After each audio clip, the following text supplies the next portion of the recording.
का जो फैसला है क्या है और किस तरीके से जो कोर्ट ने पहले तो 30/7 को खुद सुओ मोटो लिया था, जिसमें कुछ ऐसे इंसिडेंट्स हुए थे जिसमें कोर्ट ने ऑलरेडी न्यूज़पेपर बाइट के थ्रू कोर्ट को नॉलेज में आया था कि ये इश्यूज हो रहे हैं, डॉग बाइट के केसेस हो रहे हैं, 2-3 इंसिडेंट न्यूज़पेपर में रिपोर्टिंग भी हुआ था।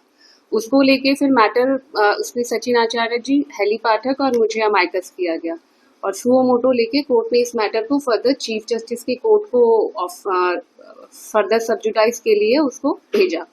उसमें ये मैटर जब कल लिस्ट हुआ तो इसमें हमारा ये प्लान था कि एक बार कोर्ट के सामने हम ये डायरेक्शंस ले लें कि एक्चुअल रूट सिचुएशन क्या है, क्योंकि अनटिल एंड अनलेस हमारे पास रूट सिचुएशन नहीं आएगी, इनकी डॉग का वेलफेयर भी देखना है तो पब्लिक सेफ्टी भी देखनी है। तो कोर्ट के कुछ ऐसे डायरेक्शंस थे जहाँ पे एनिमल शेल्टर्स है, कैटल शेल्टर है, वैक्सीनेशन का है, स्टेलाइजेशन प्रोसेस है, मॉनिटरिंग अथॉरिटीज कौन है, तो ये सारे डायरेक्शन म्यूनिसिपैलिटीज को दिए।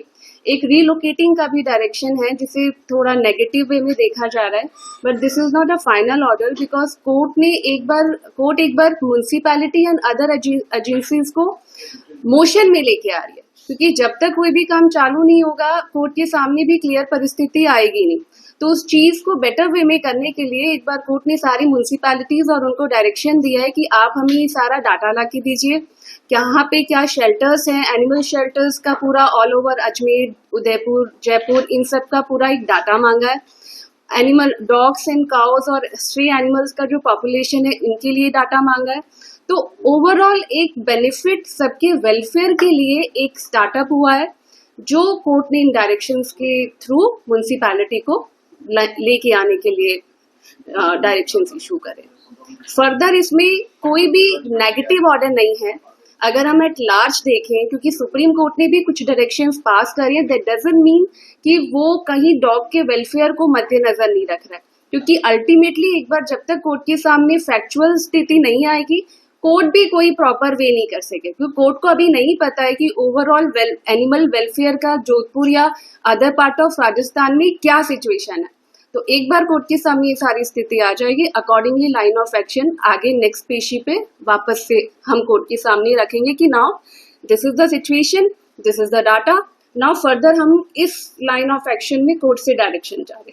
तो कल की ओवरऑल जो कल हियरिंग थी वो पब्लिक सेफ्टी और वेलफेयर ऑफ एनिमल्स को मद्देनजर रखते हुए ही थी। कोर्ट का फैसला आया है, दिल्ली कोर्ट का भी आया है, फैसला नहीं कोर्ट का भी है, इन दोनों फैसलों को आप कैसे देखते हैं, क्या मानते हैं? सर, सबसे पहले अगर दिल्ली के कोर्ट के फैसले की बात करें तो वो बहुत ही इनह्यूमन है, क्रूअल भी है और ये बिल्कुल नैतिक जजमेंट नहीं है, क्योंकि हमें पीसफुली कोएग्जिस्ट करना है, उसके अलावा और कोई सोल्यूशन नहीं है।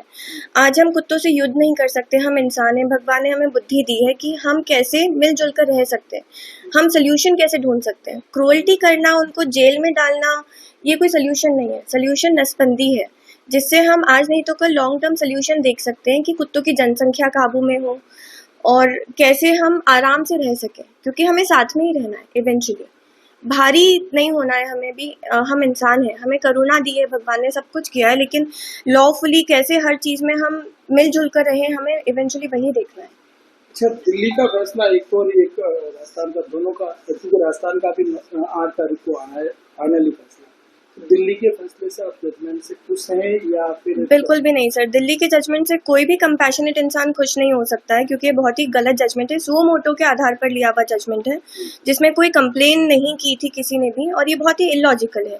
इतने सारे कुत्तों को एक जगह डालना, बहुत सारे शेल्टर्स बनाना, उसके ऊपर उन पर इतना खर्चा करना। श्रीमती मेनका गांधी ने रिसेंटली इंटरव्यू में बोला है 15,000 से 20,000 करोड़ का खर्चा कुत्तों पर करना, हर हफ्ते का करोड़ों का खर्चा, उनके चौकीदारों को लगाना, उनके लिए पशु चिकित्सकों को लगाना, वॉलंटियर्स को लगाना, इतना खर्चा करना, ये लॉजिकली नहीं है सर, हो ही नहीं सकता, किसी एक टाउन में नहीं हो सकता। दिल्ली तो बहुत बड़ी बात है, तो ये कैसे पॉसिबल है? इलॉजिकल भी है, क्रूअल है।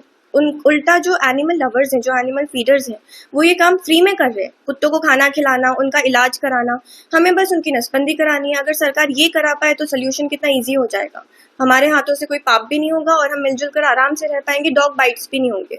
और दिल्ली में डॉग बाइट्स बहुत कम है, बिल्कुल डॉग बाइट्स नहीं आए, जिसके आधार पर ये गलत जजमेंट्स दे रहे हैं। अपर्णा बिस्सा। वो एक इंटरिम मेजर पास करा है राजस्थान हाईकोर्ट ने, स्टेटिंग के जो भी रूल्स है, रेगुलेशंस है, उसके दायरे में रहते हुए उन्होंने पास करा है। तो ये अभी इंटरिम मेजर है। फर्दर ऑर्डर्स के लिए अभी कोर्ट और आगे 8 सितंबर को वापस सुनेगी और फिर आगे ऑर्डर पास करेगी।